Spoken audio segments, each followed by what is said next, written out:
rookie plantar fasciitis survivor. If you watch my video for the first time, here's why you better listen to me. I'm a 24 years old professional marathoner and had been suffering from chronic plantar fasciitis for 3 years.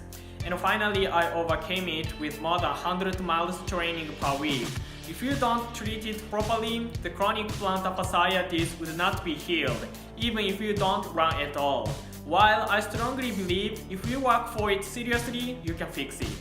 Today I'm going to talk about what happens to the chronic plantar fasciitis, because if you don't understand that, you would get impatient and eager to do something wrong.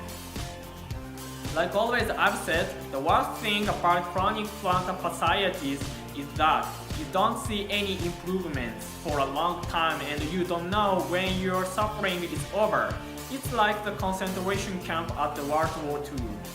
Prisoners said that the toughest thing for them was that they weren't able to know how the war situation was, and that means they couldn't know how long they should have been patient.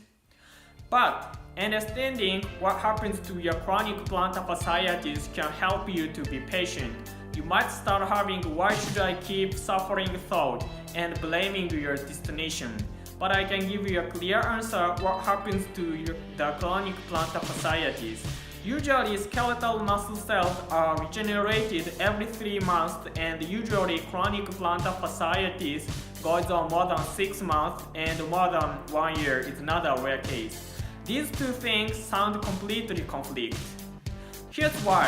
There are two types of cell regeneration. First, apoptosis, and second, necrosis.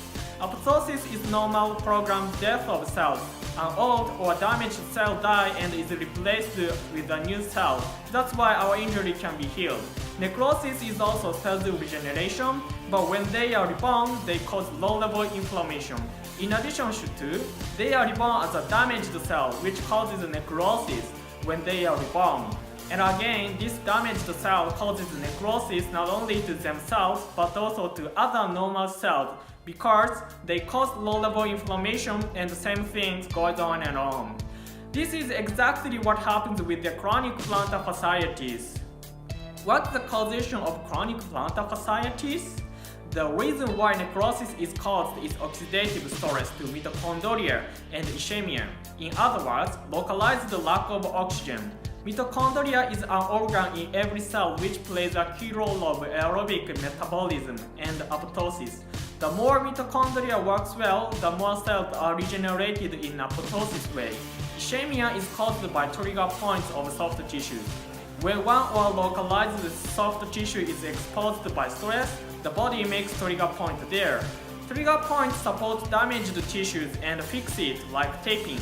Maybe a long time ago, like 10,000 years ago, it was necessary because every small thing affected if you could survive or not.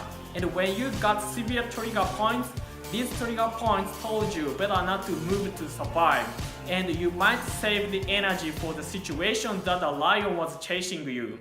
But in our modern society, small things don't affect if we can survive or not. If it's just a small pain or stiffness of muscle, you go to work, school, or even train, especially if you are a professional athlete. If you don't treat properly your trigger points, it gets bigger and oxygen and nutrients don't go to the affected area. Then cells should survive and be patient against physical stress without enough nutrients and oxygen.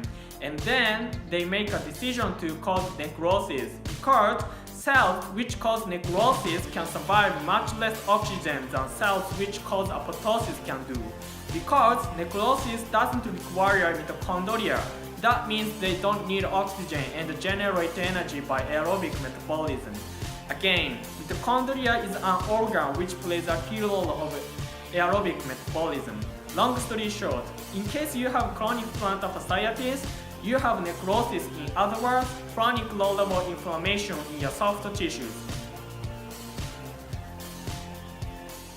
And this chronic low-level inflammation is caused by trigger points and oxidative stress. That's why you should get rid of trigger points and think about antioxidative stuff.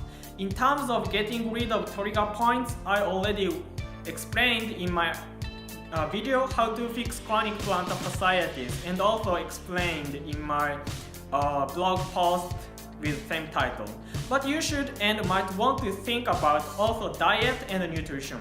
I will talk about it next time. If you don't want to miss a new video, please subscribe my YouTube channel, and also I would be happy if you ask me something about plantar fasciitis or nutrition and diet. If you have any questions, please contact me from the link below. Thank you for watching, and please subscribe or contact me from the link below. Bye for now.